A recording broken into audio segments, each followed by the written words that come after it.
안녕하세요. 분양꽃 꽃부장 권부장입니다. 요즘 부동산 경기 어려워서 투자하기가 망설여진다고들 하시는데요.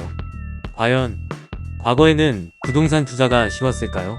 자, 그럼 과거에는 어땠는지 시대별 신문 기사를 찾아보았습니다. 먼저 2020년 기사를 보니까 소형 아파트값 평균이 4억 원을 돌파했다고 하네요. 그래서 여전히 서민 내 집 마련 어렵고 설문조사 결과는 암울합니다. 성인 남녀 2명 중에 1명은 이번 생에는 불가능이라고 했다고 하네요. 근데 지금 2022년에 와서 이 가격을 보시면 살만한 거죠. 2019년 이때도 전세 끼고 집 사기가 2년 전보다도 어려워졌다고 하네요. 그래서 수도권에서 집 사기 어렵다고, 그리고 구입비가 연소득의 7배라고 합니다.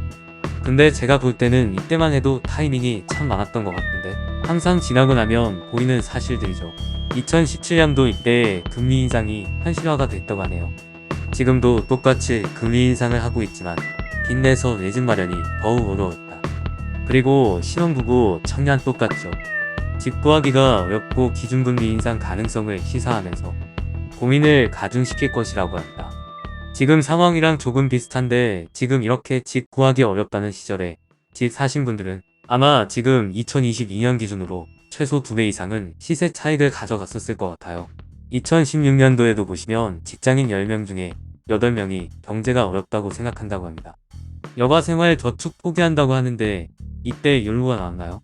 이때 연루 문화가 나온 것 같은데 내 집 마련이랑 노후 준비도 막막하고 여기 보시면 부산 지역 같은 경우는 평당 가격이 해운대는 1,500만원 정도를 왔다 갔다 한다고 하네요. 지금이랑 비교하면 반값 이하인 거죠. 그래서 2016년도 당시에는 직장인들이 전부 다 포기한 것처럼 나옵니다. 2013년에는 이때 당시 뉴스 기사를 보시면 정부에서 주택 공급을 줄인다고 합니다. 왜 그러냐고 했더니 집을 사게 만든다고 하네요. 2013년 당시에는 집을 안 샀나 봅니다. 그래서 주택 공급을 줄여서 매수 심리를 유도하겠다라고 하고 전세값은 올라가는데 매수세는 거의 없다고 하네요. 그래서 서울에서 내 집 마련 기간이 확 줄었다. 이렇게 줄어도 집을 안 사던 시절이었던 거죠. 그래서 2013년에는 정부에서는 거의 집을 사라고 예걸복걸 했었네요. 2008년도로 가보시면 2008년도는 금융위기가 왔었죠. 이때 당시에 서울의 60제곱미터 집 마련에 7년 2개월이 걸린다고 합니다. 내 집 마련 갈수록 멀어지는 꿈이라고 하는데 금융위기가 와서 자산 가격이 많이 하락했음에도 불구하고 갈수록 멀어지는 꿈이라고 하네요. 그래서 7년 2개월 동안 월급을 한 푼도 쓰지 않고 모아야 되는 것이라 라고 하는데 이거 아까 전에 비슷한 거 보셨죠? 아까 전에 2019년도인가? 이때도 거의 7년 정도 걸렸다는 본 적이 있는 거죠. 그래서 이때 당시도 지금 돌이켜보면 정말 살 곳은 많았는데 아쉬운 순간이에요. 2004년으로 가보겠습니다. 이때는 강남 아파트 상승률이 254%라고 하네요. 한마디로 예를 들어서 분양가를 3억에 받았다고 하면 지금 매매가가 거의 10억 정도 한다는 거였죠. 그래서 이때 또 강남 불패라는 말이 나왔겠네요. 근데 그럼에도 불구하고 이렇게 안개장세 때를 기다려라, 내 집 마련도 신중하게 하라고 하네요. 몰빵 투자를 한다든가 무리하게 빚을 지고 내 집 마련에 나설 필요가 없다는데 이때 강남 쪽에 무리하게 빚을 내서 내 집 마련했던 분들은 지금은 다른 세상으로 올라가 있겠죠. 1998년도로 가보시면 이때는 어떤 사건이 있었죠? 우리나라의 가장 큰 사건인 IMF 사건이 있었죠. 그래서 IMF로 인해서 자산 가격이 거의 반토막까지임에도 불구하고 내 집 마련이 쉽지 않다라고 합니다.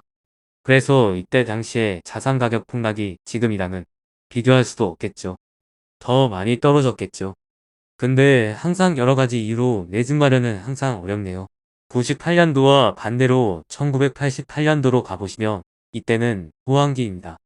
98년도는 IMF라서 하락기였고 88년도는 호황기인데 이 호황기 때는 또 집값이 치솟아서 내 집은 꿈으로 간다는 거죠. 이때 당시는 제88 올림픽이랑 경제 호황으로 인해서 집값이 폭등이었나 봅니다. 내 집 마련의 꿈은 분노로 갔다는 기사도 있고 무주택자의 60%다. 근데 가망이 없다고 생각을 했다고 합니다. 그럼에도 불구하고 이때 사셨던 분들은 또 다른 세계로 가 있겠네요. 1959년도 뉴스 기사도 보시면 마구 오르는 서울 집값이라고 합니다. 부모님 어릴 적 세대있죠. 할머니 할아버지 때도 집값은 마구마구 올랐나 봅니다. 과연 조선시대에는 땅값이 어땠을까요? 이때 당시에는 강남이 바로 이쪽 인사동 쪽이었습니다. 한양은 꾸준한 인구 증가로 땅이 부족해지면서 땅값이 상승했다라고 하는데 1690년도에 집이 1871년도에는 1600배 상승한 2500량의 거래가 됐다고 하네요. 200년 동안 1600배나 상승을 했다고 합니다. 그래서 이때 당시에 썼던 책을 한번 읽어보시면 1780년대 납품파리가 이 집을 사려면 2433일 약 6년 8개월의 임금을 한 푼도 쓰지 않고 모아야 했으며 1840년대 1000량을 살려면 약 16년치 임금이 필요했다고 하네요. 근데 여기서 여러분들 어느 정도 좀 비슷한 게 보이시죠? 집값이 조금 쌀 때는 한 7년 정도 걸렸고 좀 비쌀 때는 16년 정도 걸렸다고 하네요. 당연히 여기는 좋은 집이겠죠.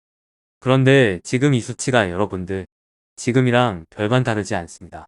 지금까지 조선시대부터 뉴스 기사를 살펴봤는데 이 사이 중에 공통점이 뭐냐면 바로 부동산 투자가 쉬었던 적은 단 한 번도 없었다는 겁니다.